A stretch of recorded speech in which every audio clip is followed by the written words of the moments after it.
Oh, guys, good, you're here. I am so excited. Guess what? I hope this isn't about your podcast again. Why, did you finally listen to it?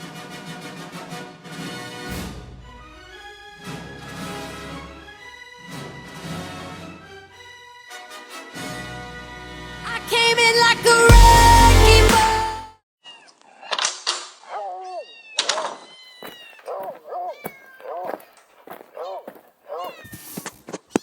The Groomer Next Door is recorded in front of a live studio audience.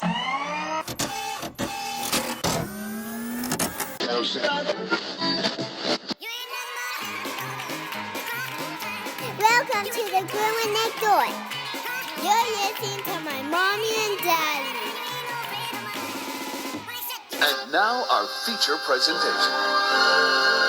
And he is your host, my mommy and daddy, Chris and Stella Green. Hello, Pups and Kittens, and welcome to episode 88 of The Groomer Next Door. I'm your co-host, Chris Green. Sitting next to me is the ever-talented and fully aware of everything around her, Sarah. Hello, what was that supposed to mean? I don't know, I just came up with it. It was one of those last-minute things to say.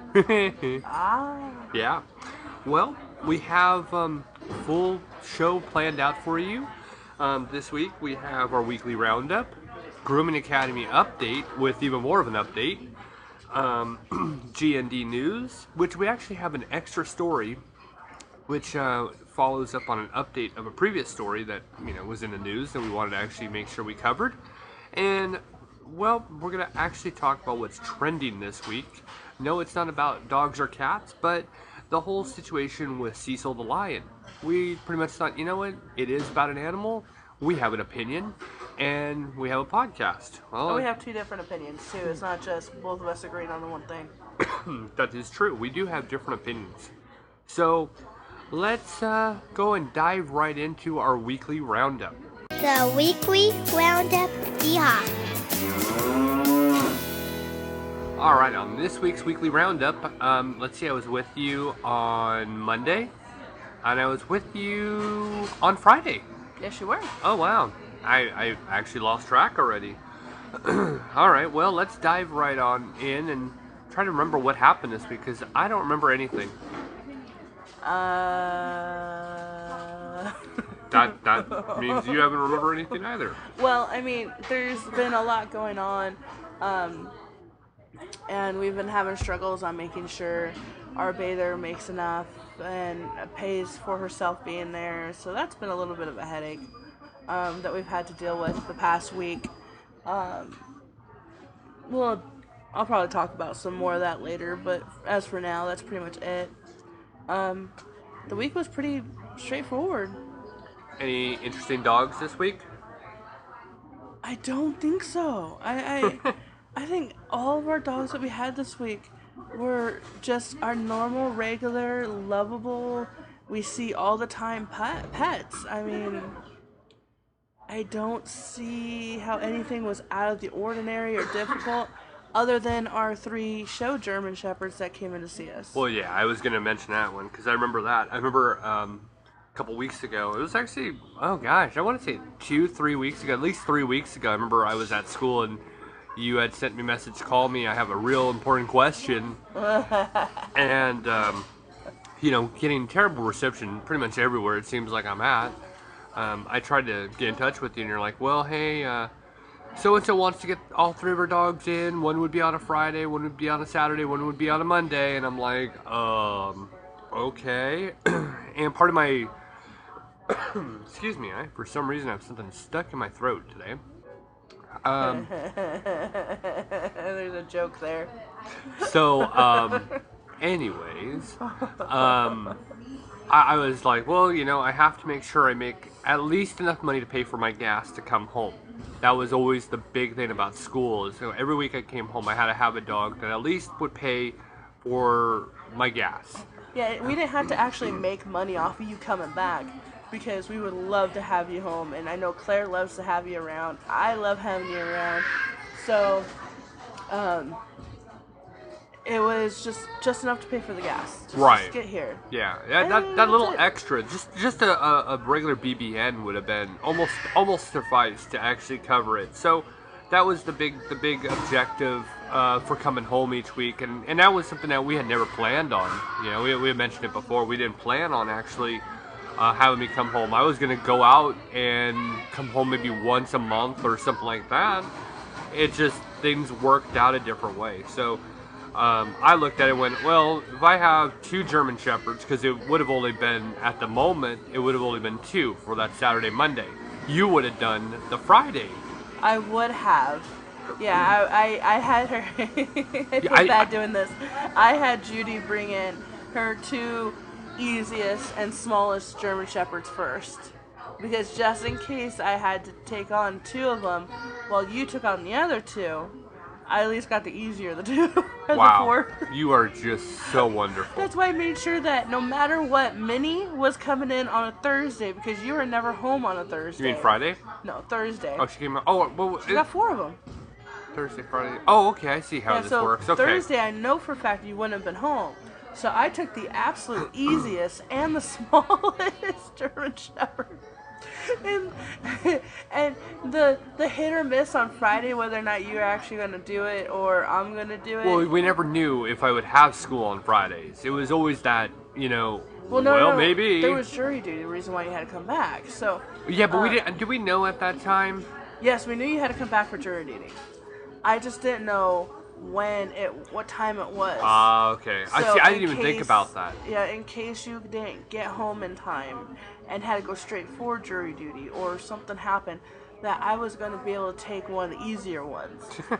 But, you know, at least she got at least one of the easy, you know. I would actually beg to differ. They are not easy dogs, but they're loving dogs. Oh, they're just absolutely, I don't know what she does, but they are so loving. But to look at them, oh my goodness. To look at them, they're very German Shepherd like. Yeah, very German. Exactly. Especially strangers. And wasn't one of them always when one comes in? Don't they growl at Laura? Yeah, but most German Shepherds for some reason doesn't like Laura. I think it's her size because she looks like a little child. Yeah, she looks like a kid. She does look like a kid. And that's not a slam to her. No. Actually, I told her that the last time. She goes, "Why is it that they're always growling at me?" I go, "I think that they think you're a kid, and that's probably why. It's not that they're gonna hurt you. It's kind of this that they can take control." Yeah, exactly. It's a dominance. Yeah. So. And then we had and then we still have Tony, her male, on Monday. Right. Mondays and Fridays. Oh my gosh. Mondays are not so bad around there anymore. It's the Fridays. Fridays, you always know you're going to hurt. Tony, the ginormous German Shepherd. And then we have Iger, the ginormous German Shepherd. But I don't have to worry about that. No. Nah. Still, I will have to worry space. about Tony, but I won't have to worry about Iger. Iger, I don't have to bathe Iger, so it doesn't bother me. I know, right? That's for the bather to do. That's for the bather. I will bathe Tony. I'll do all the work on Tony, but that's just part of me being home. Let's see. Between Friday and Saturday, working, again, we're still doing the 6-day thing. Which I'm seeing going to come to a slow end. It's coming to an end. We have 2 more left. An end is in sight. Victory Weekend is coming. And I cannot have Victory Weekend here quick enough. Yeah. So, yeah.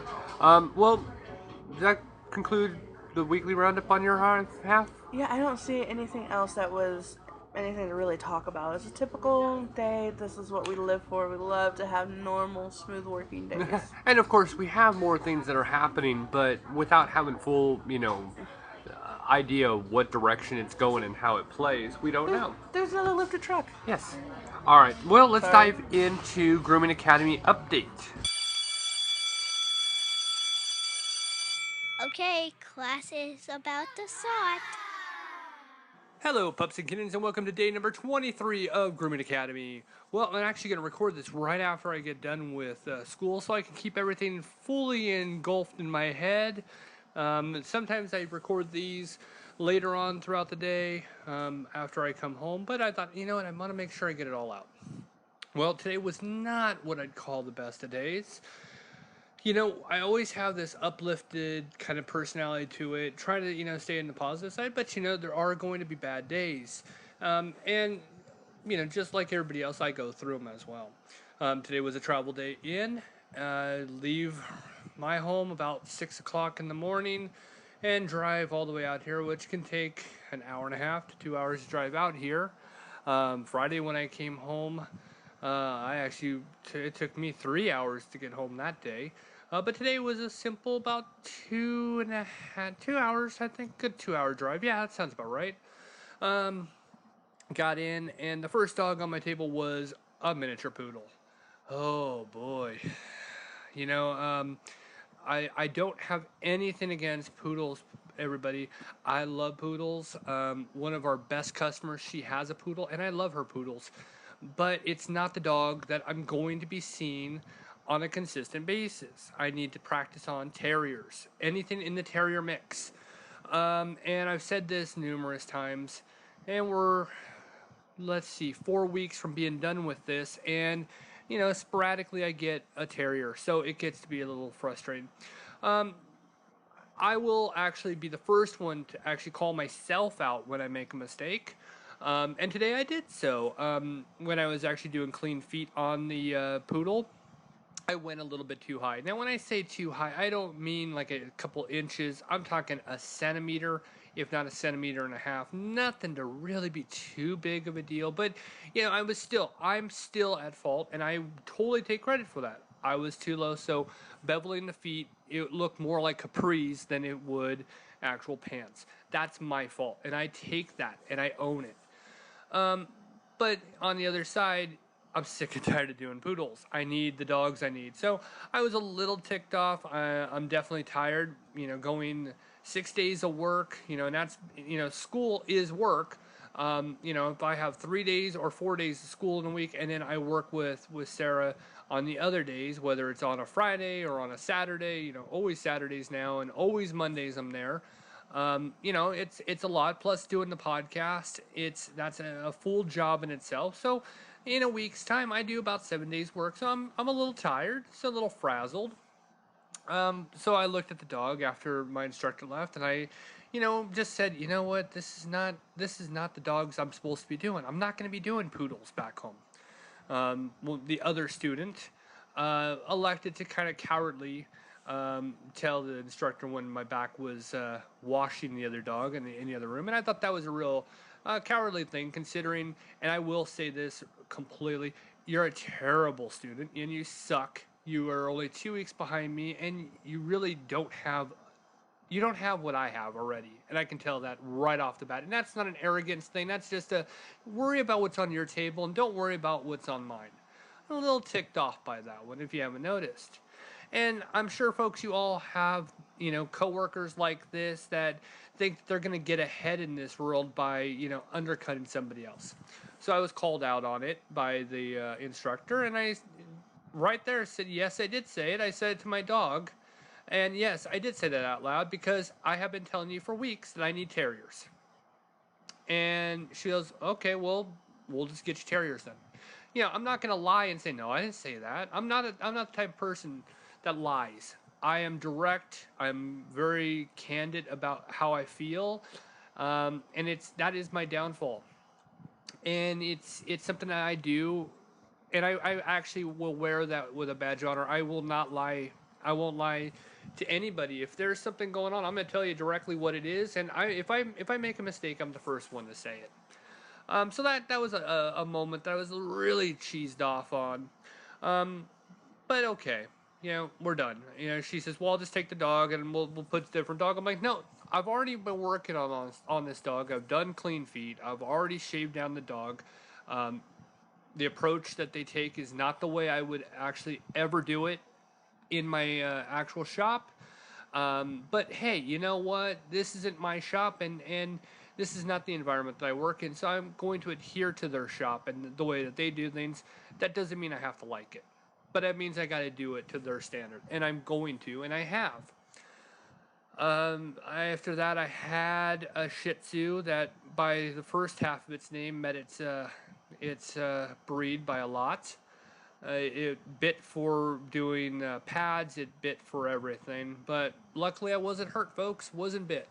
Luckily, thanks to Sarah's training all this time, I've actually been able to be very fortunate. Knock on wood. I bathed my dogs today. I dried my dogs today, and that does have another topic of things that really irk me. If you have a bather, and I can say this because I was a bather for a year and a half. If you have a bather at a salon, their job is exactly that: bathe the dogs. And I don't like to bathe my own dogs if there's somebody who's actually getting a paycheck to do so. And that is part of this environment. And I just that's my philosophy. I did it. Why aren't you? I ended up. Then the next dog. Oh gosh, let's see. After the Shih Tzu. Oh boy, I'm a little lost. I know I had a cockapoo. I washed another person's dog, and that also kind of cheesed me off as well. I'm not here to bathe dogs, folks. I'm actually a groomer.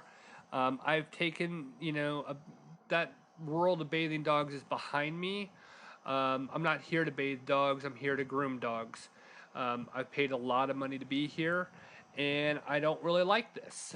I didn't say anything, but I am saying it now. But hey, it's my podcast. So yeah, as you can tell, it was a rough day. Different things really got under my skin. But you know what? Tomorrow is another day, and I'm not going to let this day affect tomorrow. But that's day number 23 for you, and hopefully day number 24 I'm going to come back with a real positive response. But, I think that you guys have all heard I've, really had a positive outlook. There are going to be bad days, and again, I am going 7 days with a lot of travel, and I'm a little tired. So, and thank you guys. I was looking at this week's podcast. It had been shared by a lot of people. I probably mentioned it in the podcast before this, but since I'm recording this in the past, All right, let's move on to day 24. Hello, everybody, and welcome to day number 24 of Grooming Academy. Well, let's see. As you know, yesterday I was having kind of one of those bad days. So, like I always try to go into these day after a bad days, I call them a rebound day, and I do my best to actually come in with a clear mind, put everything behind me, and try to rebound from a really bad day. Well, on the plus side, I was able to rebound, with the other side that some things are still the way that they were yesterday. And that's kind of the frustration for me. Started out this morning when I got in there, I had a miniature poodle, which we all know from yesterday's adventures. I am sick and tired of having poodles on my table. I have nothing against the breed. I absolutely think the breed is gorgeous. But when you're in school to learn how to groom dogs, you need more than one breed, or else you're breed specific, and then you won't be able to actually groom other breeds. And that's the frustration I keep seamlessly having, and it's to the point where you're just going, what am I going to do?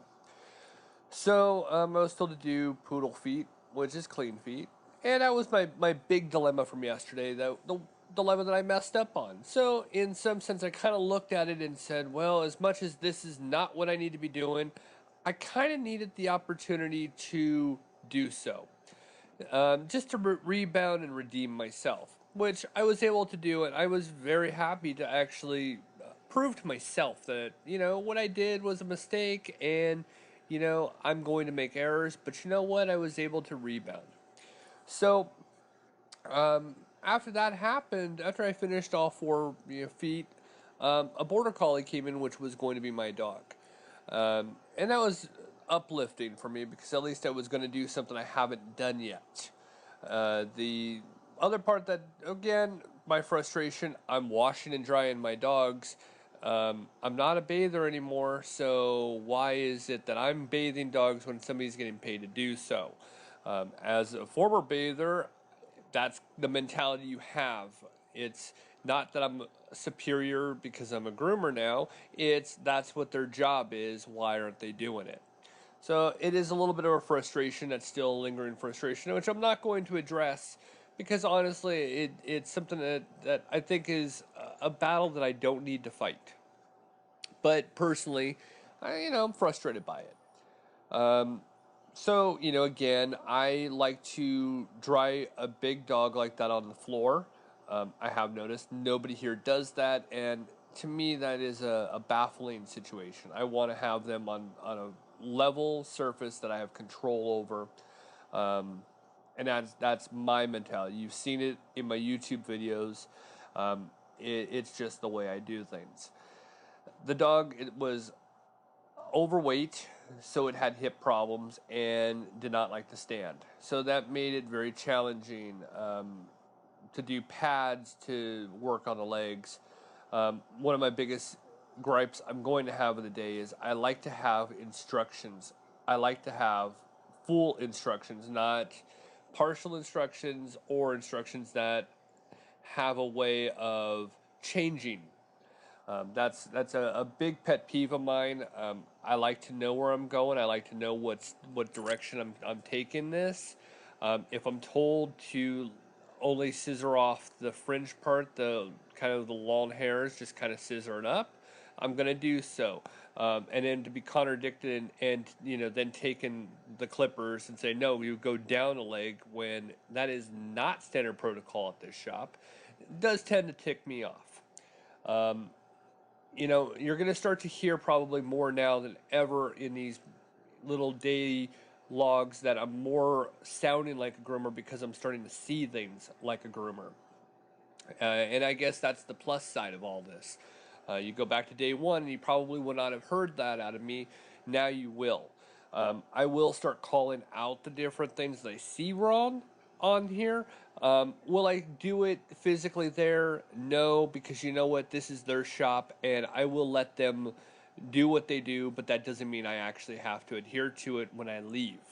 A lot of the stuff that I will learn here will be thrown out because I won't do it, and I'm not even going to go into the things that I wouldn't do because it's not time management.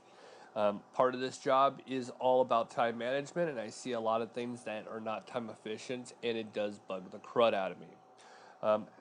The head, there was no plan of actions to do the head, so I suggested my way, which I wanted to do fox ears, kind of shave it up, trim around the area, clean out the ears, and be able to have a nice clean face.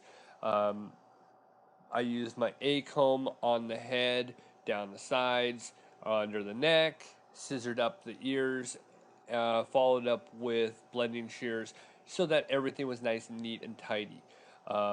If you're part of our Facebook page for the Groomer Next Door podcast, you've seen photos of today.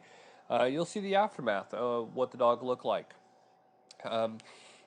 That course of action for that dog was my way. I could continue a gripe in different areas, but I'm not going to because I really don't want to have nothing but, gripes about everything. I feel like I'm ready to go to my shop permanently, but I have 3 more weeks to actually get through it. I really want to see that through.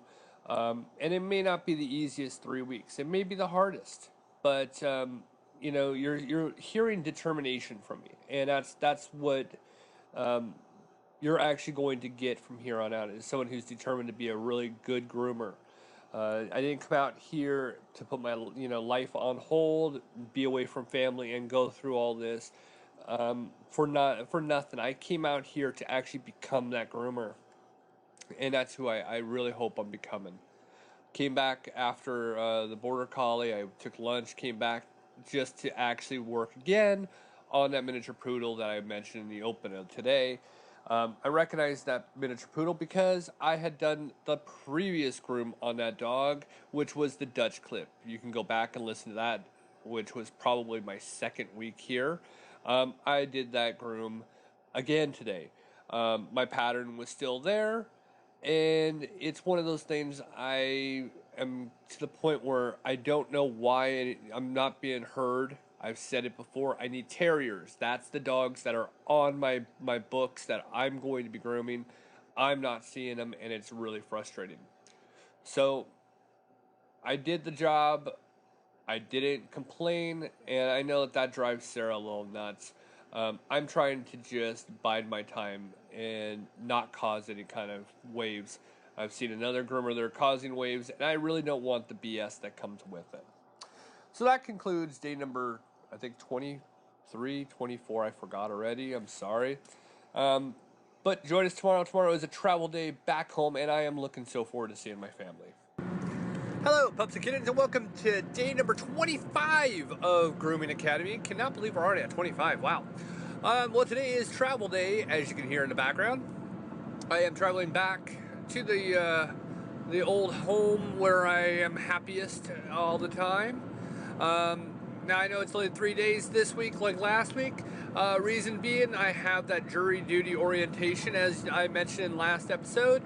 And apparently, the instructor won't be there tomorrow. So, even if I didn't have this jury duty thing, I would only have like a dog. So, there's never a point to go in for one dog when I can actually do that at my shop and be happy to be home and to be with my family. And that's what this is all about. Okay, well, let's dive right into today. So, today I got in and I was able to have a Yorkie, which is so nice to actually have dogs that I need to work on. So, that was a real plus to start off my day. I don't like to toot my horn on anything because I don't feel like I've earned that. But I really liked how this dog looked. I know I need to go through Sarah's lesson plan on how she does them, because I do believe that she has a much better method and a lot more efficient as well. So, as I said, I liked how this dog looked, but I know that Sarah has better techniques, and I'm always willing to look into something better, and I know how her work is. So that was pretty cool to be able to do that. One of the hiccups of the day, I know I keep saying hiccups this week. One of the hiccups was I was a little ticked off about this. I went in, I was asked to actually dry another groomer's dog, which was a standard poodle. And I'm very well known for how thorough I am on my job. So when I got done, I had fluffed that dog up really nice, brought it out, and she's like, oh, well, under the chin is still, a little wet. Well, let me tell you, folks, it was a little wet. Not much. Just a little bit. It wasn't a dog that was going straight to the table. It was going into a kennel to be kind of worked on later. Like, when I say later, about 45 minutes later. So it would have made no difference whatsoever. It did not need to be 100% dry. This is the lesson of the day. If someone is doing you a favor, especially a favor like that, you say thank you and you move on. That was a little bit of a frustration to me. I was like, really? Seriously? I have a dog that I could be working on, not doing your job for you. So that was my moment where I was just like, really? One thing with my Yorkie is it was very ADD. It wanted to go everywhere, look everywhere. When you have a dog like that, you want to make sure you have as much safety precautions as possible. So I actually took measures to actually secure the dog. The dog liked to have that sense of security, the sense of I can't go anywhere.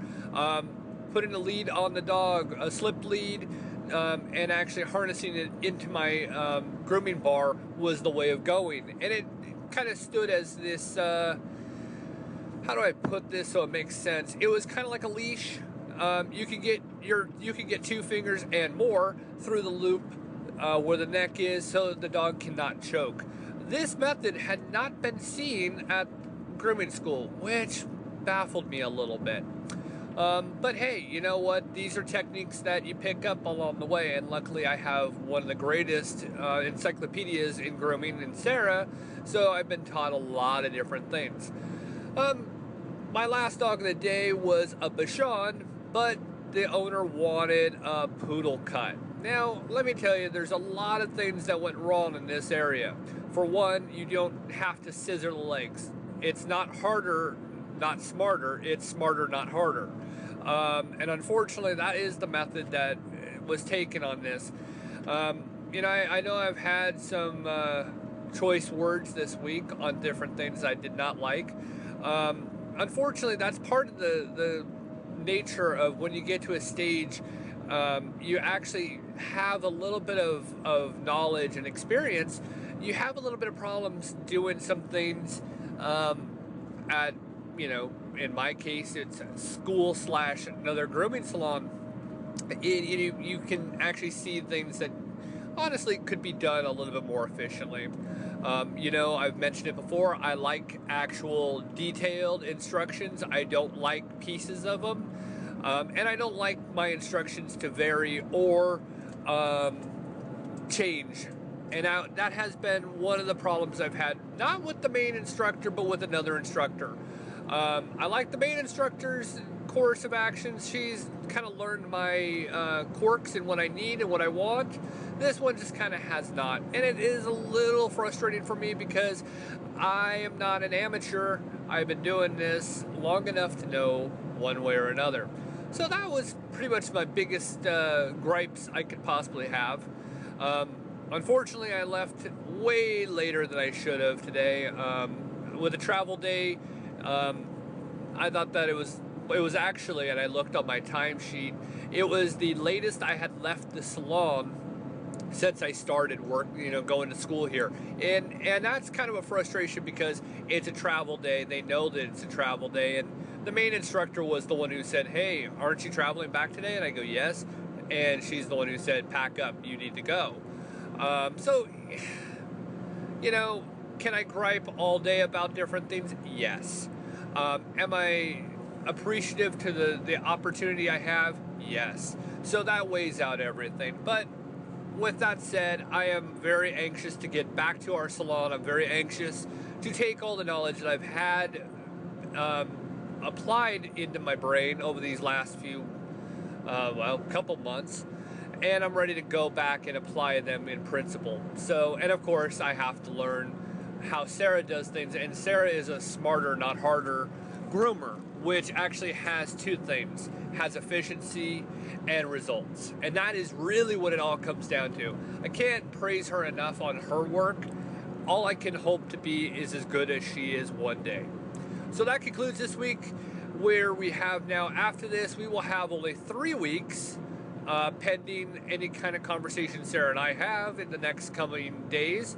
But looks like we may have between 1 to 3 more weeks of Grooming Academy left. So thank you all for joining, and thank you again for all the well wishes and support you've all given me during this time. It is so appreciated. All right, so that was Grooming Academy update. This week was a very difficult week, I guess you could say. I was snide during every single day doing my actual daily log. It wasn't because I didn't want to be there. It was the fact that you get to a stage where you're wondering, am I just spinning my wheels? And that was how this week kind of worked itself. To the very far extent where we've now made a decision on Grooming Academy. And that is, this is the last Grooming Academy update we're going to have because I'm returning to Shadowwood as of Monday. I'm going to have to contour my grooming anyway to Sarah's to kind of mirror hers, and that'll never happen over at the Academy. Second part of that is, I've asked numerous times for terriers. I've said this is what I need, and I'm still getting the same things. And it's getting to the point where the questions are, why am I here? If I'm not learning what I need to learn, why am I here? I've definitely grown to test to a lot of different behaviors, I guess you could say, over there. I don't like backstabbing. I don't like BS. I saw a little bit too much of that, and that wasn't the deciding factor of leaving, obviously. But it didn't make leaving, concluding my time there any harder. I wanted to actually have these guys on the podcast, but I don't want to give anybody there any kind of mic time. My problem, it seems to me, that their information is extremely outdated. Yes. And although I'm grateful that you come back knowing how to use your clippers, use your shears, but the problem is that you weren't excelling their education wasn't proving worth the money that we spent. And they were not giving you the techniques and the skill set that you need to continue strong in this industry. Now, another problem is I have a feeling they're not going to teach people up to the highest standards because they don't want them to become a competition in Springfield.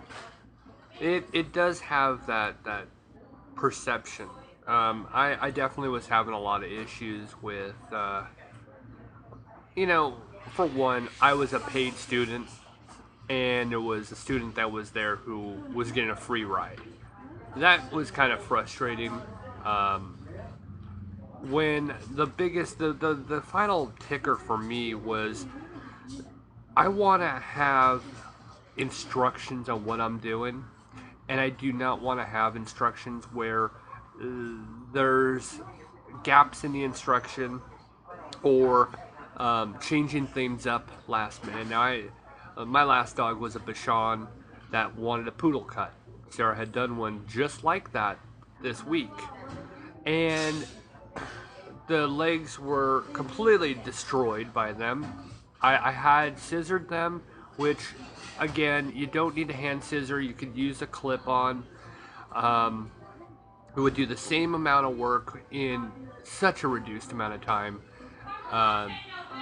That was destroyed by taking my clippers down the leg by the instructor, and I just looked at it and went, why did I spend all this effing time for nothing? They knew I was leaving to come back home, and they just kind of left me there just to F off for ruined work. It was my final straw, but I didn't want to make that decision. I didn't want to make that call. I came home and talked to Sarah on Friday, let her know what was going on more.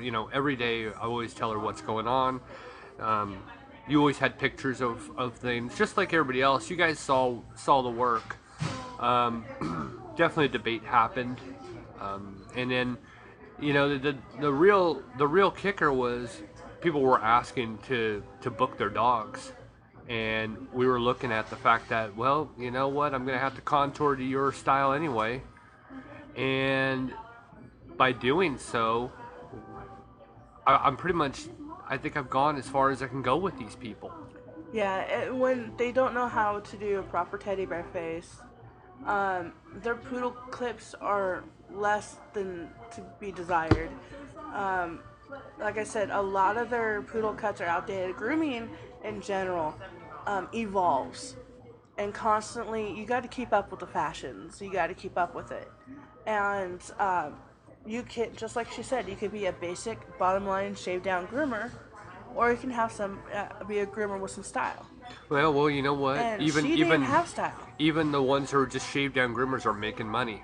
Well, see, and there's a lot of people who want that. Exactly, and that's anywhere you go. So you got to be equipped to do a shave down, because you can have somebody that is all fancy with their scissoring, but don't know how to do a proper clip down, and that is true. I've seen it. I've seen flyaways on those dogs all the time that do shave downs. That's gonna go over there. Oh, but. When her techniques were just outdated, the poodle styles were outdated. Who gets a Dutch clip anymore? Yeah, and the other factor Honestly. I had on that Dutch clip, one thing that really upset me about doing that was I was the last one to do it. Why I'm doing it again was ridiculous. You just had nothing else to give me to do. And then that same day there was an Airedale. Yes. A beautiful terrier in the background that looked to get an actual Airedale cut. Now again, grooming changes and styles change. Well, one of the style changes is on an Airedale. They do more of a Schnauzer style skirt instead of the big fluffy, hips or something like that. It is more of a Schnauzer style. One of the groomers here in town made fun of my Airedale clip. And what's funny is that it's just dating how outdated they are. And we both now have two very expensive books that are updated techniques on how to use your clippers and different hairstyles that are supposed to be for different dogs. And this other salon is making fun of us, but yet they're so far behind. They're actually making fun of themselves, but they think they're cool. Well, this is how this is with this grooming school, is that she thinks that she's scissoring so beautifully. I saw her faces. They're not that good. Well, and the part is, and I made this very clear going in, I may be a student, I've got experience, but not just that, I have a lot of different people that I have to report to. I have to report to you. We still have to take this to the owners of Shadowwood, and it's all a matter of I'm a mere person compared to everybody involved in this. And when I say I need something, I'm not here to make somebody money for stupid BS clips to make them money. I'm here to learn, and that's where it came out. Now, you know, I just had enough. I seriously had enough. I was done with it. I was gonna go back this week. We were gonna give it one more week, but our cost per week was definitely high. Well, another thing that flipped me out was when she started downgrading my beginnings and where I began grooming. And it's like, look, I can groom circles around you guys. And I had that beginning that you're talking about, but yet I won awards. What awards have you won? You know, what have you accomplished? Right. And that was the frustration for me is, you know, every day going in, you know, I'm putting my best work out there. I'm there early in the morning, and a lot of times would sit there on my hands for a couple hours doing nothing, and that's stupid. She lied to us. Yeah. She said she had over 3,000 customer base, and that is an absolute bold-faced lie, when the fact that it shouldn't have been hard to get terriers in.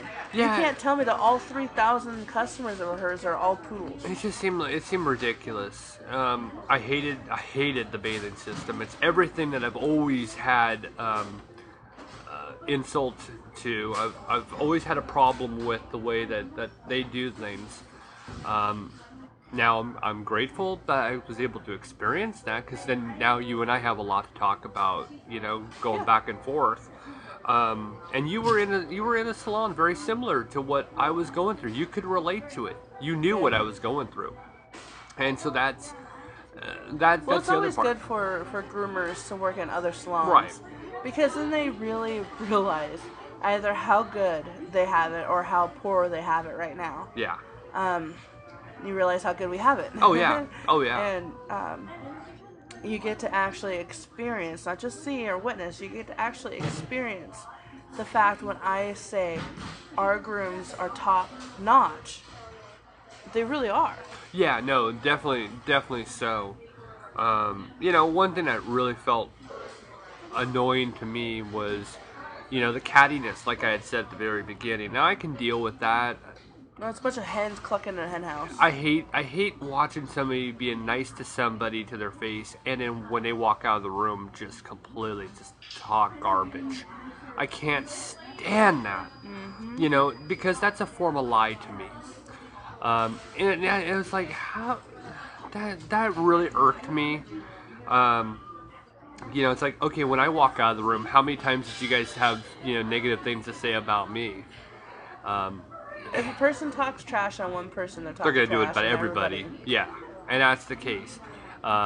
Because I won't play the game of, oh, that person's not liked, I'm not going to talk to them. No, I'm going to talk to everybody and be respectful to everybody.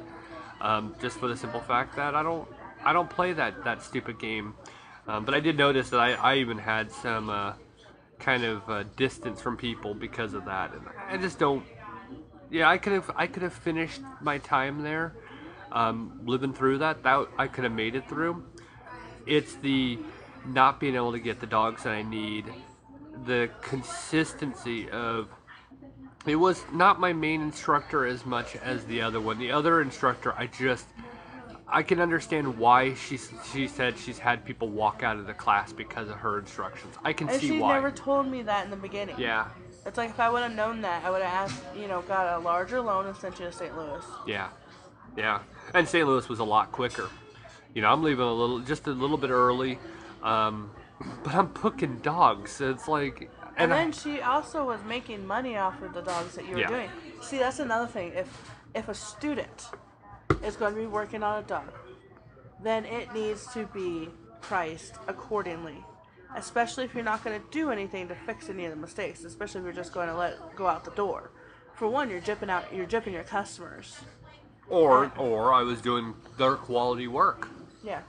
I'm just saying in general, Yeah. the other students. No, I know what you mean. Sending dogs out and they're making, so not only do they make money on you needing to be taught, they're making money on the dogs that you're practicing on at a full-fledged rate. Right. And I mean, the other... And they're getting free labor when you go ahead and wash one of their dogs. Oh, and see, that was the other part. I felt like I should have had a bather towards the end. I did not understand why I'm bathing my dogs. And it's like, that's your job, dude. That really irked me. Again, could I have made it through, the last of my couple weeks that I was going to be there? Could I have made it with the things like this? Yes, I could have. The reason why I'm not going back is I'm not getting the dogs that I need. Oh, that, and I could have you back at our salon, and I could be showing you how to do things and having you practice. Well, I got to recalibrate to how you do things anyway. Yeah, because they're so far out in left field, it's hard to get get that centered in if you got fully in their ways. So I'm just happy to have you back. I'm happy to be back. We got dogs booked for you, and dogs that you can handle without my guidance. Right. I'm going to ask you questions. But you know what? I'm very happy to be done with this. I know it's been really hard going back and forth. I mean, I've said this before. It's been very hard. The struggles of doing it each week was, it was wearing. It was definitely wearing. But we're done with it. And, I'm glad. I'm really glad. You're done with it. You're back home, and I gotta go and clean up my house on Tuesday.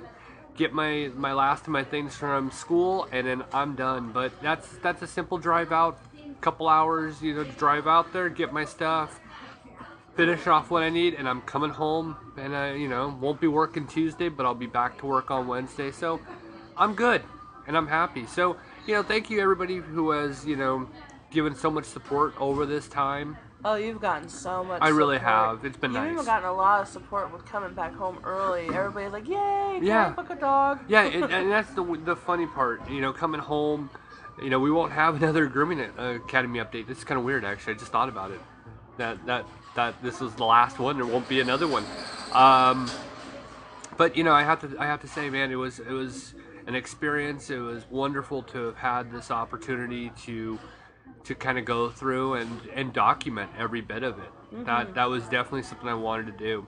Yep. So, all right, well, that concludes Grooming Academy update for the last time. Let's move on to GND News. All right, this week on GND News, we actually have two main stories and an update story. Where do you want to start?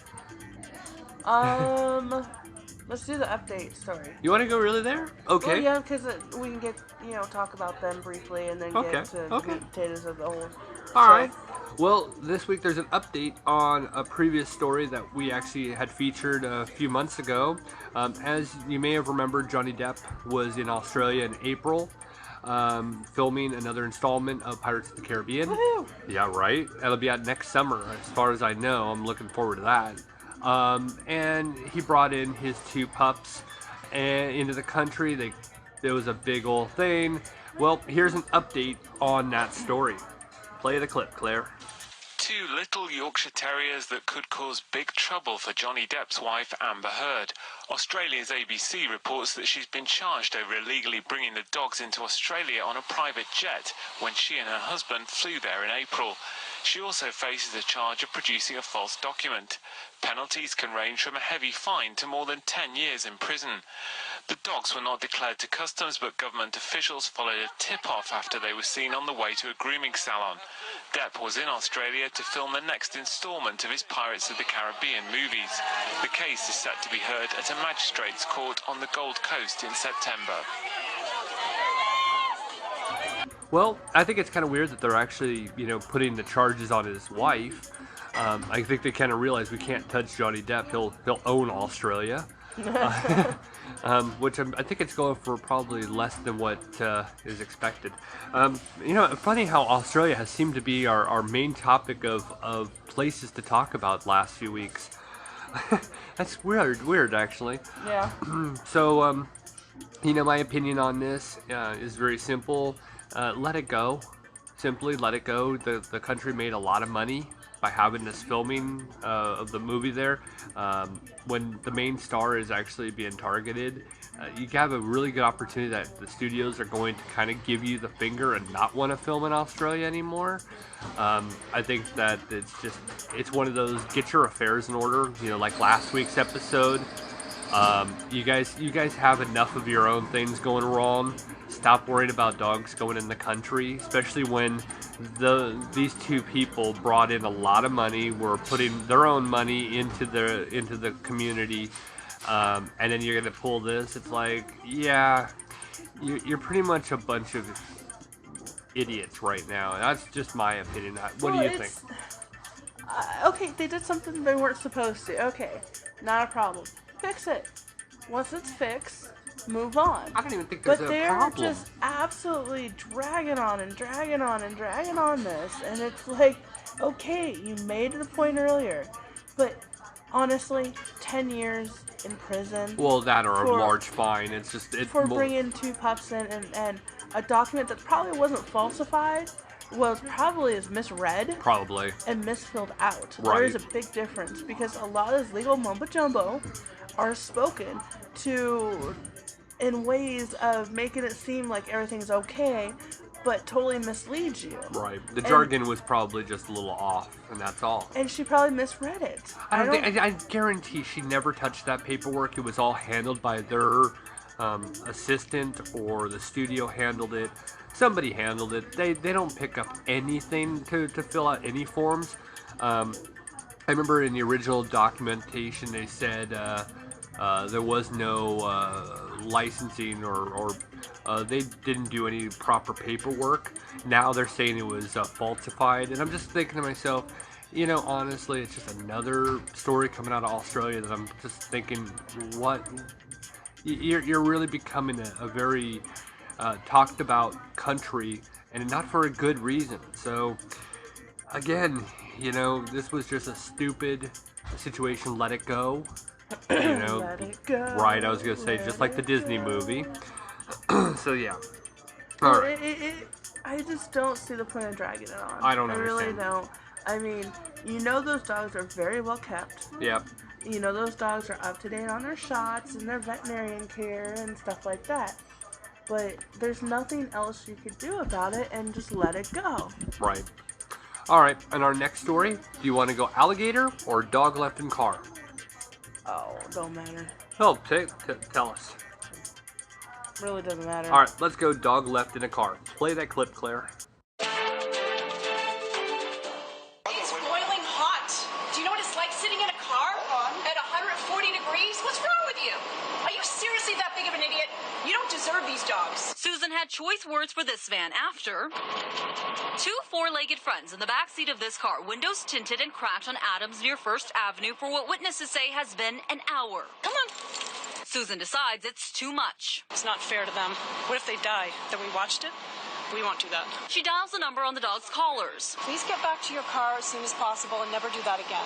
Then calls police, who witnesses say had showed up already. A department spokesperson said an officer makes a call on the scene to take action if the pet appears to be in distress. In this case, witnesses said the arriving officer said they would circle back. Maricopa Animal Care and Control says though they never condone this, they can get hurt very, very fast. Rodrigo Silva said legally, it's better to listen to the law enforcement and trust their best judgment. A dog owner herself. You are full of crap. No. You are seriously an awful human being. Susan thinks her judgment was right. The dog owner argues his was too. Right here, on the seat, and their bowl right between theirs when they sit. Pressed more to see the bowl. Really? What's this? What is that? That's no bowl full of water? What is that? I loved it. I loved the story. You know, it's funny. It seems like I'm getting all my stories either from Arizona or Australia. It's just an awkward spot. The part that just drove me nuts about this story was the fact that he was like, "Look, you see right there? You see right there? That's a bowl of water." Well, if the water heats up with the temperature, it's called room temperature. Well, it can also evaporate.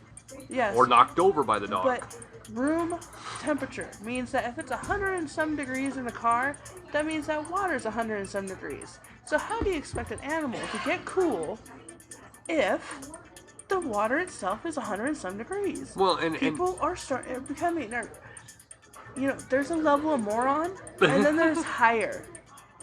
And we're raising the bar on moron. I wouldn't have gone off like she would have, but at the same time, someone has to make a scene to get this to stop. Well, you know, his reaction was very typical of everybody in that position that has their dog in a hot car left alone, and I guess this had been for quite a while. They said it was upwards of an hour. I'm gonna use the law is, again, for another week I say it, we have no laws, so the police really can't do much. And that's why they were like, well, we'll circle back. Honestly, this is where we have to have a law to it.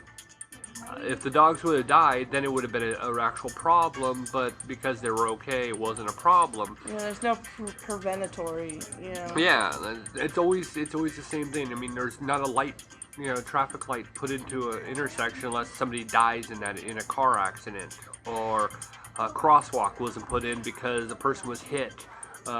Dogs aren't, how many dogs have to die in a hot car before a law gets put into place? There's finally a law that with extreme winter weather, you cannot have your dogs outside. That law just finally went into effect last year. I think it was this year, it was this winter. But the point is that how many animals have to die until this becomes a thing? It's just, in reaction, whether it's male or female, is the same. It's a clueless person who is defending their bad actions with a very ignorant argument back, and the rebuttal is just retarded. Yep. And so I just think to myself, you're just an idiot. There's no way around it. I mean, unfortunately, that's what's in the news now, is just idiot in the news, no matter where they're at. So, yeah. I'm sure everybody's probably saying the same thing. He's an idiot. And, yep, he was. And our last story of this week comes from Florida. Now, if you've been to Florida, there's one thing. If there's a body of water, there's probably an alligator. That's just part of it. Unless you go to Disney World, then you probably won't find that, because they make sure that their bodies of water were mostly made by, the actual company itself, and they don't have alligators that I know of. I'm pretty sure every so often one gets in there, but they're very protected in that area, keeping it out. But if you're going to a pavilion that has known for having alligators, guess what's going to happen? Yep. So, without further ado, play that clip, Claire. The bench, because at that point we're like, Hayes, come back, Hayes, come back. Hayes kind of trotted back up the bank and then took off again off that same bird. Natasha Saban-Lee recounted how an evening in Tampa's Rolette Park turned tragic when her sister's dog chased a bird into the Hillsborough River. So at that time we seen Hayes across the water on this rocky side, kind of going back and forth, anxious, stuck. That's when she decided to go into the river to help save Blue Hayes, the 3-year-old lab whose leash was stuck on a rock. Step on the base of the bank there, a tail just shh and flickers, and you see on the video me scrambling to the side of this Rossi bank like And that's when it got real to me. Sabin Lee, now in thigh-deep water, was able to release the lab, but realized there was another animal in the water, an alligator just a few feet away. Hayes came back towards me, and she just came back, and the closer she did, he didn't even go towards her. He just stepped down, and then right in front of me, had her. I seen him roll 2 times, and that's when I saw the length then. He was longer than me. He got to be at least 6 feet. Witnesses heard her yelling about the alligator around 7 p.m. and called the police. And I heard this loud scream. It was so loud. It was like someone was either being murdered, attacked, or something, or drowning. When the police arrived, Sabin Lee was stranded on a small island near the dam. While trappers were called to the scene to help locate the large gator that attacked the dog, Hayes and the alligator have not been found. Park visitors like Johnny Compton are hoping this will bring more gator warning signs and barricades around the park. And Parks and Recreation people to do something about this by putting up a barrier to protect innocent children here, because this is where we have all the festivities all year long. People rent out these pavilions, as you see over here behind us, and these children always flock to the water, and kids come here to go fishing, people go in there with their dogs. They don't know there's 10 and 12-foot gators in there, and so we need signs up that says no feeding to gators, and put a barrier up. But this poor young lady was devastated. It was very tragic for her. When she came back, he just hopped on her, guys. I tried. Oh, the way she came back. I maintained this whole thing.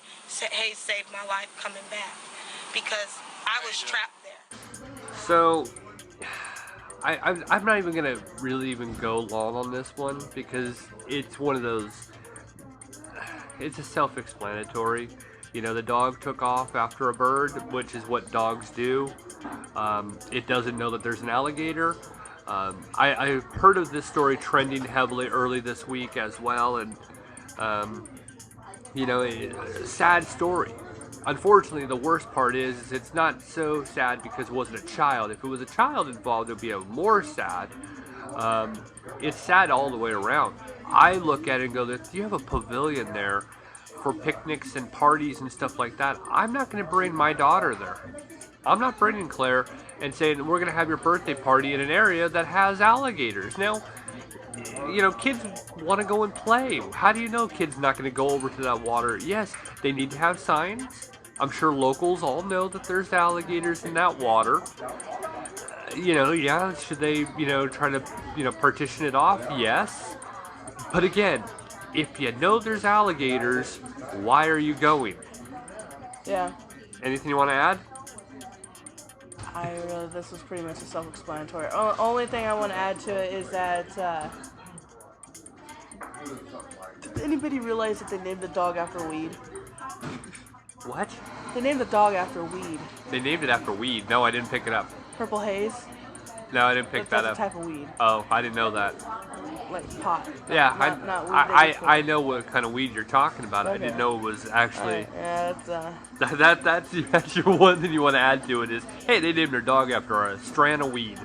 Okay, well, that concludes this week's G&D News. All right, and this week on our main topic of the week, we are going to discuss Dr. Walter Palmer killing Cicil the Lion. Now, we have 2 different takes on this. I think we'll circle into the same outcome probably. I don't know. We'll find out. We'll find out here soon.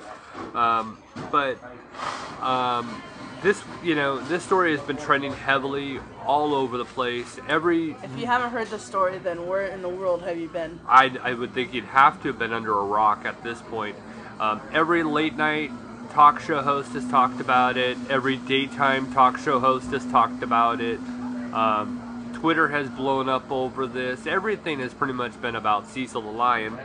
And for all of you who are not aware of the story, we are going to play you a clip from the news, and then I'll give you a little bit of a, as well, clip from a daytime talk show, and then we will discuss. Play that clip, Claire. The only activity at River Bluff Dental was outside with a shuttered front door. And we believe at River Bluff Dental that working with the patient one-on-one for a number of cosmetic reasons. No sign of Bloomington dentist Dr. Walter Palmer at work or at home. Here he's pictured with a lion from a past expedition, but the recent killing of a treasured Zimbabwe lion named Cecil has sparked international outrage, making the hunter the hunted. Zimbabwe leaders say Cecil was shot by Palmer with a bow and arrow outside a national park. The Safari Association there said Palmer paid for the hunt, and with 2 local guides, the lion was baited to leave a protected park and killed in an area not approved for hunting. In a statement, Palmer said, "I had no idea the lion I took was a known local favorite, was collared and part of a study until the end of the hunt. I relied on the expertise of my local professional guides to ensure a legal hunt. Again, I deeply regret that my pursuit of an activity I love and practice responsibly and legally resulted in the taking of this lion." I can't say on CBS daytime TV what his punishment should be, but I'd just like to say that this man was investigated because apparently he illegally killed a bear in North America, and it says, according to the hunting blog site Trophy Hunt America, it says only one more animal and he would have achieved a long, difficult quest of harvesting every species of North American big game. Now, this man's business, people are campaigning outside his business. His phone lines are not being picked up at his office. And what I'd like to say is, if you really are into the big game hunting, why don't you get into a cage with a lion and don't have any bows and arrows, no guns, and see who wins? And this is my opinion, not CBS's, but when you die eventually, I hope that somebody cuts your head off and mounts it on a wall. Really fast. 2 things. You know, people have hunted since the beginning of time, but that was because we needed it for food, Survival. or because we were being hunted ourselves. Now we're, indisputably at the top of the food chain. We have the biggest weapons. It is such a loaded fight. It is so unbalanced. Nowadays, when people do these big game hunts, what they do is they take photos. They don't kill the animals. If your goal is to meet each of these animals in the wild, take a photo. There are so few of these animals left. We're going to kill them all off, and we are the only animal who knows better. We know better. This is so reckless. It's crazy. Apparently not. For some, apparently not. Well, someone at home would like to weigh in. What this man did was disgusting. I mean, why would you want to take a life of such a beautiful creature? This man needs to be locked up in prison, and let's see if he can become king of that jungle. Now, I would say this now. If he has broken the law in Zimbabwe to lure this animal out to be murdered, I think he should be brought up on criminal charges. But I myself have chased lions, tigers, and bears, but they were athletes. All right, so let's hear your opinion first. Oh, of which part? All of I it. mean, Just give us your take on this whole situation. well, the part that I feel like he's been getting unfair treatment. I mean, the guides that he paid should have been telling him, no, you cannot hunt here. This part's off limits. And no, you cannot hunt that particular lion. That is a protected lion. They did not tell him to stop. They did not tell him that where he was hunting was illegal. And so why is he getting in trouble for it? It's a good point, but, money talks, BS walks. And I'm sure he threw extra money at this to get what he wanted. That's Yes. That's not fact. You don't know. That's true. Nobody knows how the lion was lured out. Well, yeah, and all these people, like the other women, Sharon Osbourne and all them, their opinions to me always mean zero. normally with the way they feel, I feel completely opposite. Well, yeah, Because you're not a big fan of the Talk or the View or any of those talk shows. Yeah, their view is only view. Yeah. And their talk's the only important talk. Yeah, trust me, I know. These people I'm not fans of because their heads are so far up their backside. They don't know what the real world is anymore.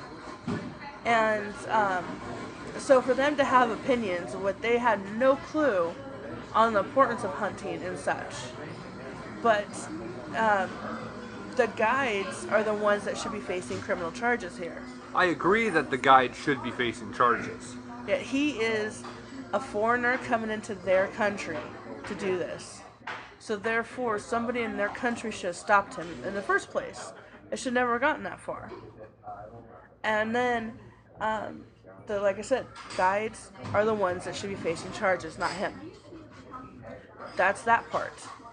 There's many parts to the story that I want to hear your whole opinion. I mean, I have a different take on it, but I want to hear on that yours. part, I want to hear that part. Let's take it section by section. Okay. Now, I do agree. The guide also should be facing charges as well. But there is no purpose whatsoever to be doing what he's doing. He wasn't... You're jumping into another spot. No. Hunting, actual going there and hunting. I don't think that he needed to be there to hunt. Not with a gun, at least. He was with a bow. It wasn't a gun. Okay, bow. Regardless of how he's hunting, there's no purpose to hunt a lion. He wasn't hunting it for meat. But the meat was used. But he wasn't. That was not his purpose, though. If you're gonna go, I mean, I have no problem going on a safari. I have no problems. I don't want to ever go. Yeah, but you realize how far you have to get away to look at them? You have an ability to take a real good camera. Our cameras nowadays... But what's the difference of being there and taking a picture with a camera when you can just pick up a postcard and do the same thing? Because you took that picture. That was something you actually were there to take. But why stress out the animals and even take in a vehicle that's going to put smog emissions into the air to screw up our ozone layer when someone already took that picture that you could look at? I just don't see the purpose of actually going and hunting it. Now, I mean, if you're not gonna allow the hunting, then you shouldn't allow the photography either. Oh, that's not. No. I don't see that. I see it as the fact that those vehicles that they use to go into the safari are not eco-friendly. They'll put up just a bunch of nasty smog into the atmosphere.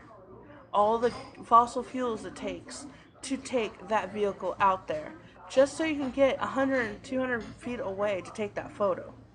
Because you can't get close to them. I still like it better. I like it better. But what's the point of even going out there, taking the fossil or the fuels that it takes to get into that airplane, coming across the Atlantic? Because that's going to happen no matter what. That plane's going up there, whether my butt's in that seat or not. That plane's going there no matter what. If everybody took that same approach, then nobody would be on that flight. Yes, but that's not going to stop that plane from going there. Well, I'm saying, and if you take it to the logical conclusion, it is moronic to even go and think about looking at them. Well, I mean, okay, if I'm going to actually want to go and see a lion myself, I'm going to go to the zoo. But if I want to see a lion and see, that's kind of the thing though, in a protected habitat like that, that's almost kind of like a zoo. I'm talking about if I'm going to go to a safari and I want to see them in the wild, I'm going to go and do that safari, run in Africa or wherever I'm going to go, or Zimbabwe. Get close. So technically, you can't get close enough to see them. That's fine. I don't really want to be close anyway. Then what's the point? Just to have said I've been there. But that's the difference here. I'm not going to go there with a bow. I'm not going to go there with anything to actually want to take a head or fur or whatever he wanted to actually, whatever he took. I don't know what he took. I don't care. I don't care about taking that. That's not a keepsake I want. And this guy actually does this all the time. Mm-hmm. He has killed multiple different animals. See, now you're getting to a different I know, subject. but I'm just saying. I'm not looking to do that. Mm-hmm. If I'm gonna get my meat, it's gonna be at the market. I'm not gonna go there to go and kill something because it just sounds like fun. It's a rich person thrill. Yeah, and going to the market when you say it that way, the animals are slaughtered either way, whether you get it there or you go out and slaughter it yourself. Animals getting slaughtered for the meat you're going to eat. But, yeah, I don't think big game hunting is relevant nowadays. I think it's completely pointless. Exactly. I don't think it's relevant. I don't think that it should continue on. It is a uber rich man sport. Oh, yeah. Because the amount of money that it takes to hire a guide to pay the country to hunt. That's another thing. The country's allowing him to do this. So if you want to point fingers again, point fingers at the country. There's a lot of people to point fingers at. Because Zimbabwe itself says it's okay for you to hunt the lion. He was going to go home with the lion either way you look at it. Oh, he was. And they were okay with it. Zimbabwe was okay with it. Right. Because they need the money. And if they are okay with it, why is the entire world up in arms when he got the okay? Well, now, I understand it was a protected one and it was poaching. Yes. And he shouldn't have done it. But it's like, at the same hand, they're allowing him to come in and kill him. So it makes it seem like Zimbabwe's looking at their large game as way Americans look at deer hunting. See, and I can't see and they're both the same. Deer... Well, Zimbabwe says it's okay to do it. Yeah. Well. In America, it's not okay to go hunt a lion over at the zoo.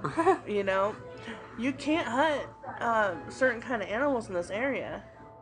And well, it's like deer hunting, like you said. I mean, you have to have tags. You have to do it on the season that it says, and you're allowed to. And you're allowed to. And there, this is where I'm different on this. I don't actually have anything against deer hunting because of what conservation. The conservation, you have to do so.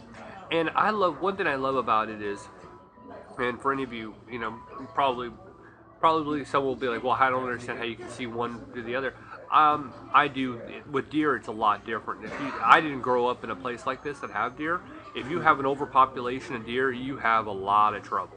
A lot of disease. You have disease. You have problems. Before deer season starts up here, man, you get deers crossing that streets or highways all the time. I mean, they start killing people because people hit them with cars. You don't have that problem in the plains in Africa or Zimbabwe where they're you're not going to be on a highway driving somewhere and a lion jumps out of nowhere. With deer, it's a lot different. And one thing I love about deer hunting is there are people who do it for sport. But I love there's different churches and stuff that will actually take the meat and they will feed the homeless and needy. I love that. Because I feel like the actual animal is being put to the right use. I don't feel like Cecil was killed, or whether it was Cicil the Lion or some unnamed. There was no need. And that's my problem with it, is that it is it's not even, I don't even call it a sport. No, it's not a sport. Nothing is athletic about it. You can see some of these really fat heifers out there shooting things, and it's not a sport. Well, it's like let's put our current politics in motion with it. You have Donald Trump, and his son does big game hunting. It really comes down to the same thing. You shouldn't be out there killing elephants and lions and God only knows what, tigers, bears, oh my, and that's just it. It's a rich man's thing. It's like, what's next? We've seen the uber rich kill people and get away with it because they threw the right amount of money at it. Well, yeah, that's all this is. It's delicacies that are out there in this world where having lion meat is a delicacy and you don't get to have it very often and all this other stuff. So, us humans are putting a price tag on these guys. And same thing with the ivory and the tusk of an elephant.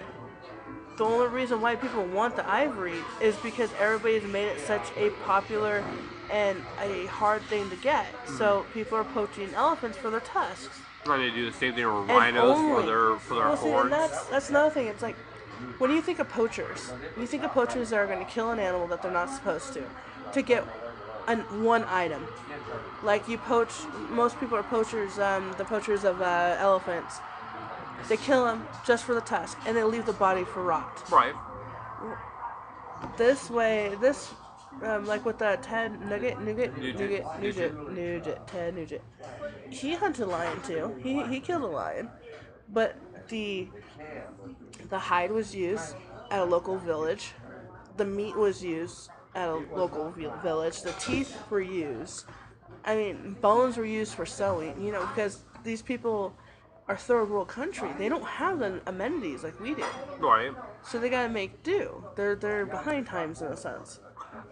No matter how you look at it, I just think it was completely wrong. Now Well, I know. I don't think it should be going on because we have advanced technology that we can actually help monitor prides and making sure the prides stay strong and continuously to grow. Right, and the other part is that we're only talking about this because, he's now being investigated for killing a black bear here in the States. There had been rumored that he was going to kill an elephant as well. That fell through. This guy has killed a lot of big game, and a lot of it I'm pretty sure was done illegally. So the fact of the matter is, it's not a matter of we're just worried about one, specific animal. Like everybody's talking about just Cicil the Lion. It's not really just that. It's the fact that this guy's been breaking the law over and over, and he's not just sticking with breaking the law here. He's a global lawbreaker. Well, see, and international lawbreaker, I guess. It's like, how do you stop it? How do you stop him, especially just him, right now? You can't. Yes, you can. Stop going to his practice. Oh, well, yeah, his practice is a ghost town. And I believe, and I don't think he should have, on this particular case, we don't know all the details.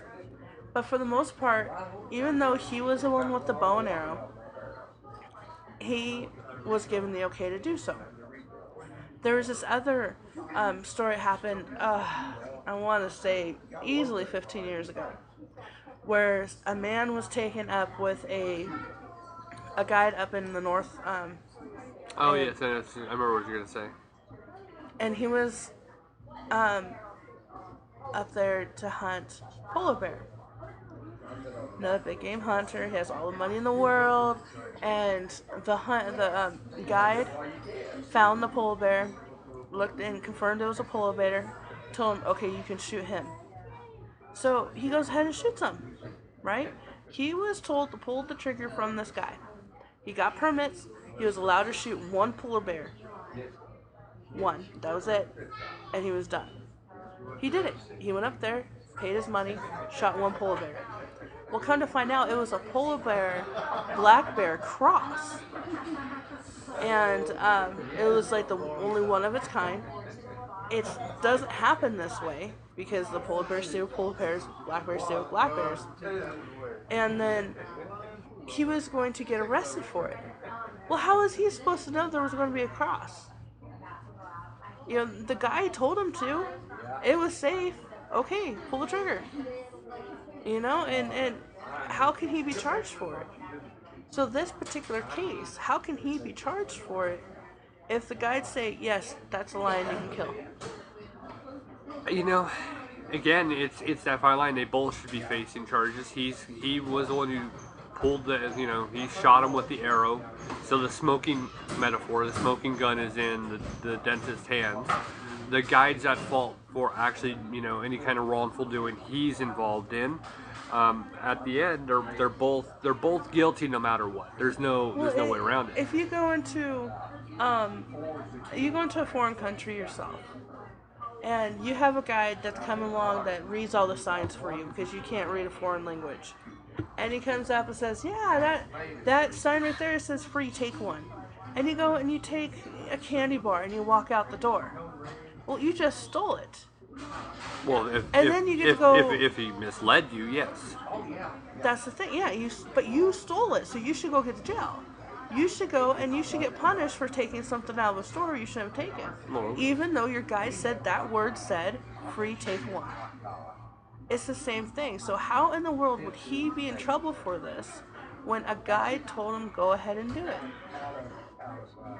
I have a feeling that we're gonna find out a lot more as time goes on. I'm pretty sure there's a lot more to the story. That's another reason why I didn't understand why a lot of people kept jumping on this one so quickly. You know, this came around I think Monday, Tuesday, and it was one of those. I just kind of been sitting back watching things, kind of gathering as much as I can just to kind of see how it plays.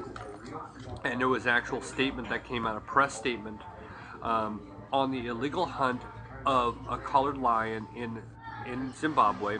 The district on the 1st of July of this year, that's when this happened, by the Minister of Environment, Water and Climate, Honorable OCZ, and I'm not even going to try to pronounce that, at Zimbabwe Parks and Wildlife Management Authority head office. Ladies and gentlemen, I make this statement with great sadness following the loss of an iconic attraction, Cicil the Lion, which we had successfully managed to look after both in terms of conservation and protection from a cub to a fully grown lion of 13 years. This is a lion we have been using for the purposes of research to monitor the movement patterns within the range of Hwanga National Park and its surrounding areas. The government of Zimbabwe, through the Parks and Wildlife Act, Chapter 20-14, is mandated to manage and conserve wildlife in the country. This function is exercised through the Zimbabwe Parks and Wildlife Management Authority, whose main mandate is to conserve Zimbabwe's wildlife heritage by ensuring that there is a sustainable utilization of the natural resources. The authority is charged with the responsibility to administer and regulate hunting, carry out our anti-poaching operations, carry out outreach programs, manage human-wildlife conflicts, undertake research, and to monitor programs. Trophy hunting in Zimbabwe can be conducted in safari areas, private land, and campfire areas, and is regulated through the Parks and Wildlife Act, Chapter 20-14. Hunting quotas are therefore allocated on a sustainable basis using scientifically proven methodology on the wildlife populations available. Area-specific hunting quotas and permits are issued out to the landowners on an annual basis. Each hunting permit specifies the specifications, numbers, and sexes of animals that are to be hunted in specific hunting areas.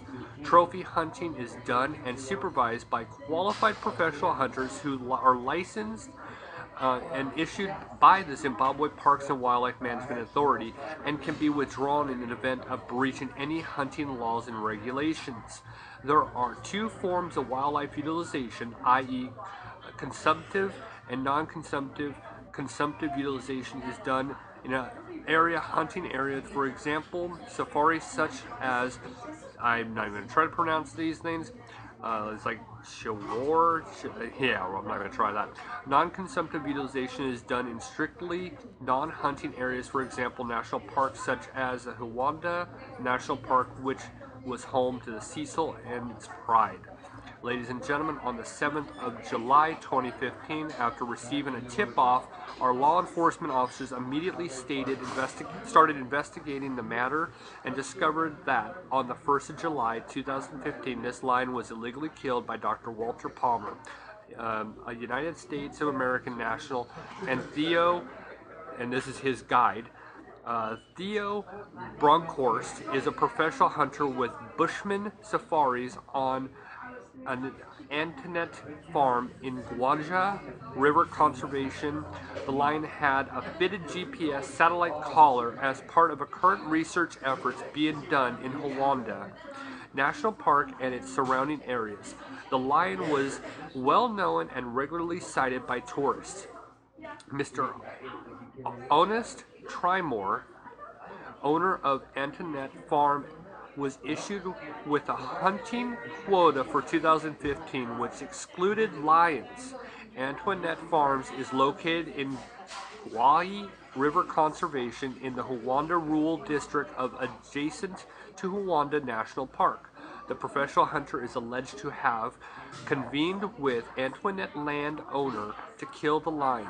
The incident came to the attention of the authority on the 7th of July 2015 through the informer. This was followed by an investigation such as clearly demonstrated that the illegal killing was deliberate. Firstly, the landowner was not allocated a lion on his hunting quota for 2015.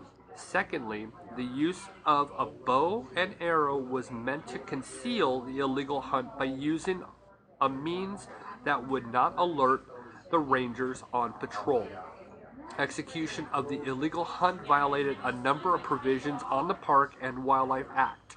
The professional hunter violated Section 66 of the Act, which regulates the manner in which trophy hunts are conducted.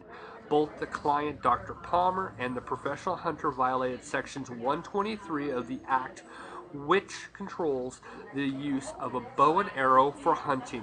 The client has also violated the Act through financing an illegal hunt. The landowner violated Section 59 of the Act, which controls hunting on a private land, in that he allowed a hunt to be conducted without quota and necessary permit. From the investigations carried out so far, it shows that the whole poaching event was properly orchestrated and well financed to make sure that it succeeded. The professional hunter, client, and landowner were therefore all engaged in poaching of the lion. As we frantically try to protect our wildlife from organized gangs such as this one, there are people who commend the respect in the society, such as Dr. Walter James Palmer, a well-known dentist, and Theo Bronkhorst, an experienced licensed professional hunter. And it just kind of goes on. I'm going to kind of stop there. Well, see, it's there you go. It was the landowner needs to be taken down. Well, that's just it. This is now this has all been press release out of Zimbabwe today. This is all real factual new claims that have been made. Now the actual legal ramifications have come out. That's one of the reasons why I wanted to kind of wait until we do our podcast, because it has we made people move because they didn't want to hear us. Cool. No, that's what happens when you go to a show. You're sitting in a studio audience. Well, it's not like there's a big microphone sitting in front of us. I know. Light. I know. You come to a show. You know, what do you expect to have happen? So what do they call the professional hunter? Yeah, professional hunter. You know, licensed. Come on. You know, this had recipe for disaster all over it. You know, obviously Palmer does need to get pursued. And he's actually because he threw enough money at, like you said. Yes. He threw enough money at it. And with this just being released, it brings light to a whole new subject. Yeah, and he should be brought back. And well, he's being extradited. Back to Zimbabwe. Mm-hmm. Now, obviously, the landowner is going to be held accountable, and the actual guide will be held accountable as well. Well, the guide should lose his license. I think he should actually do jail time. He should do jail time. Yeah. And it should be illegal for him to hunt anything else in that country. I agree. And honestly, Palmer should be, once he faces his charges and upholds his charges and does what he's supposed to do, then it should be illegal for him to ever set foot on that continent to hunt again. I'm hoping that that'll be part of it. I'm hoping that when we find out more, I'm hoping that he will face charges in the States for killing of a black bear, allegedly. If they find, depends, because you have that point in time where it's been too long. Yeah, there's I don't know a lot on the story. I don't know if the statute of limitations have run out. That's what I was looking for. That's what Thank you. The legal department just informed me. Yeah, statute of limitation I don't think has run out. I do know that in the United States he is facing an investigation regarding a black bear. There has been reports about, like I mentioned earlier, that he was supposedly supposed to actually hunt an elephant, and that fell through. Now that could have very well been in this very same area, but as you can tell, there's a lot of moving parts. That's why I didn't understand why everybody was jumping in, really talking so heavily about it when there wasn't a lot of facts early in the week. Yeah, This press release just came out. Well, that's my problem with those women. It's like, how do you know? Nothing's been said yet. And you know, How do here's the know? funny part. That was not. There was multiple days that they had talked about this. I just saw this one. And I was like, okay, cool. I'm gonna clip it. You know, you can't. Anybody can have. You know, you have an opinion. I have an opinion. They have an opinion. Everybody has an opinion. It's just like butts. Everybody's got one. And some smellier than others. That's exactly it. So the fact is, you can take whatever you want out of this. I'm pretty sure that we gave a lot more information than any other person is giving right now. Take how you want out of this. I still say take a camera, a very high-powered camera, take a video camera with 4K capability, or you know, your regular high megapixel with lenses on it, where you can actually zoom in at a good distance. I totally think that that's awesome. That's just me. Now, I'm not anti-gun. I think that guns are part of our constitutional right. I see this as being an opportunity for gun activists to say, well, this is why we need to get rid of guns. I know that, but it's still, the fact is the fact. This is an opportunity for someone to say, well, see, this is why weapons are bad. That's my takeaway from it. Nothing more, nothing less. Hunters are hunters, gang members are gang members. It's all the same. They're there to kill and to do harm. Senseless. So. Yeah, my thought on it is, where it differs from you, is if they have overpopulation of one type of animal, and they're allowing them to be that's okay. The conservation, they're, you know, it's like with deer. If you don't hunt deer and they overpopulate, they'll get disease, and nature will take its course and start killing them all. But see, you're talking about having permits. You're talking about permits and doing things by law. I'm fine with that. No, yeah, it's when you start doing it and it is illegal, they're protected. Follow the rules like everyone else can. That's it. Or everyone else has to. And then how do you stop him from doing it again? You don't fund him. You don't go to his dental office. You take your insurance money. You take your private money. You go somewhere else. You find out who your dentist is. You find out who your auto mechanic is. You find out who your groomer is. You find out who they are. Yes. And what type of people they are before you trust them with your money, especially if you want to try to control them, what they do with their money after you've given it to them. Right. And it's as simple as that. I'm with you. He's not going to make more money somewhere else without his dental career. I mean, they might even find someone to try to falsify a medical claim? Yeah, a medical claim against him. I'm pretty sure it's going to happen. Try to get him to lose his license. I wouldn't be surprised at all. We'll update the story as all the facts come in. Well, as all the facts come in. See if he gets dust underneath the rug. Right. So I think that solidifies it. Yeah, I'm pretty sure. Okay. Well, that pretty much is where episode 88 is going to come to a conclusion, I guess. Mm-hmm. Well, I'm Chris Green. Have a pet-tastic week. And I'm Sarah Green. Making sure everybody realizes life is so short. Play with your pet. And Claire? Have a good day with your pet. Goodbye. All right. Bye-bye, everybody. Okay, gotta go in my bedtime. Was without doubt the worst episode ever. Rest assured that I was on the internet within minutes, registering my disgust throughout the world.